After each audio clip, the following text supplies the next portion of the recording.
Hey everyone, and welcome to This Explainer. Have you ever wondered what's really going on deep beneath your feet? We aren't just talking about a bit of soil and tree roots, but a wild world where temperatures can reach up to 1400 degrees Celsius.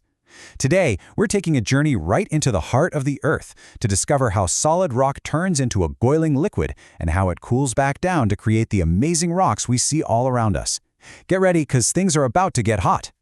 Seriously, when we walk around on the surface, it's so easy to take the ground for granted. But take a second and imagine that hidden, extreme world down there. It is a crazy environment of incredible pressure and literally unimaginable heat.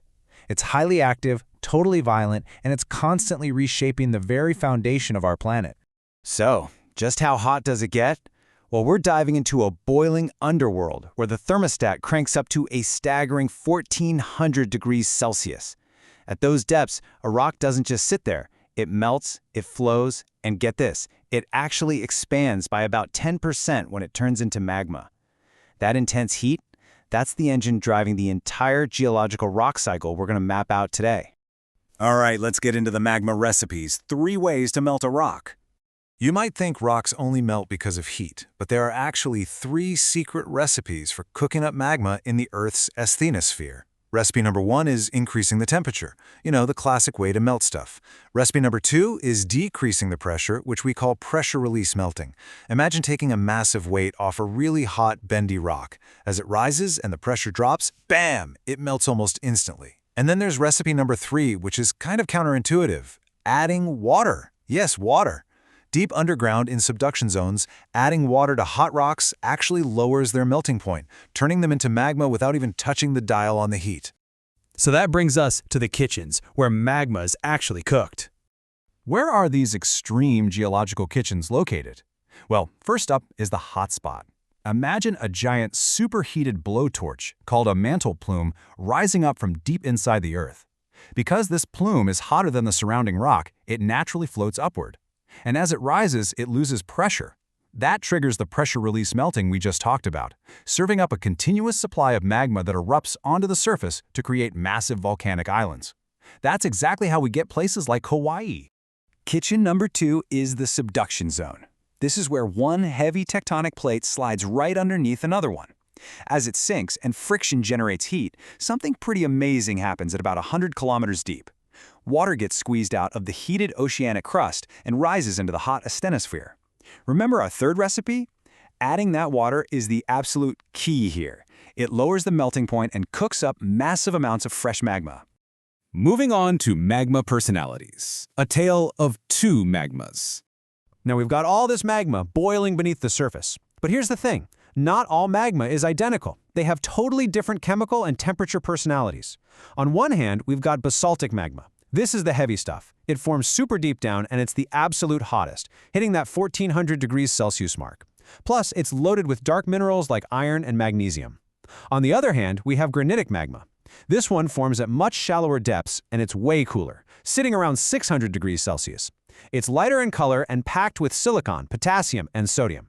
Basically, these distinct chemical fingerprints tell us exactly what kind of rock they're going to grow up to be. Which leads us to the cooling story. Time and texture. So how do these swirling pools of liquid magma become solid rock? It's actually a bit of a detective story.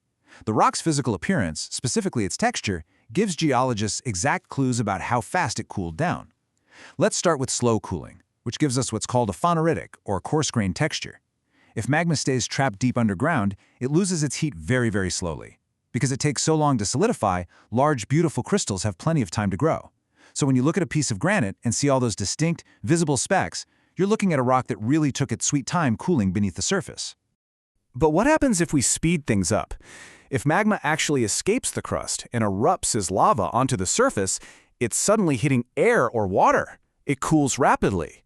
This fast cooling creates an aphanitic, or fine-grained texture.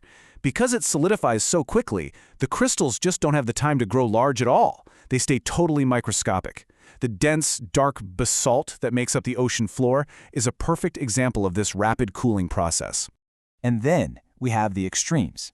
Sometimes lava erupts and goes through a dramatic flash cooling process. It cools so fast that crystals literally cannot form at all. No time. The result is a glassy texture. This is exactly how we get that sleek, shiny black glass known as obsidian, or pumice, which is basically frothy and full of tiny holes where trapped gas bubbles violently escaped during the eruption.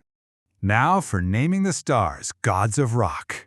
Once these rocks are completely solid, geologists classify them based on their origin stories. And fun fact, early geologists actually tied these names to ancient mythology. First, we have extrusive or volcanic rocks. These are rocks like basalt and andesite that were pushed out or extruded right onto the Earth's surface. Because they're born from fiery, explosive eruptions, they're beautifully named after Vulcan, the Roman god of fire. Pretty fitting, right? On the flip side, we have intrusive or plutonic rocks. These are your diorites and granites, rocks that never quite made it to the surface. Instead, the magma intruded into the crust and cooled deep, deep underground. Because of their dark, hidden origins, we call them plutonic rocks, named after Pluto, the god of the underworld. It's just wild to think about, a journey from extreme pressure right to the palm of your hand. The everyday rocks you see, the ones you might skip across a pond, are the final result of this massive, violent geological journey. They started as solid crust, got dragged into the earth, melted under crazy pressure, totally changed their chemistry, and finally got pushed back up to cool over thousands of years, until they ended up right in your hand. So, I want to leave you with this final thought to wrap up today's explainer. Next time you pick up an ordinary rock, just remember, it might have once been a boiling liquid in the very heart of our planet. Kind of makes you wonder what other incredible stories are hiding in plain sight, doesn't it? Thanks so much for watching. Don't forget to like, subscribe, and hit that notification bell for more secrets of our planet. See you on the next adventure.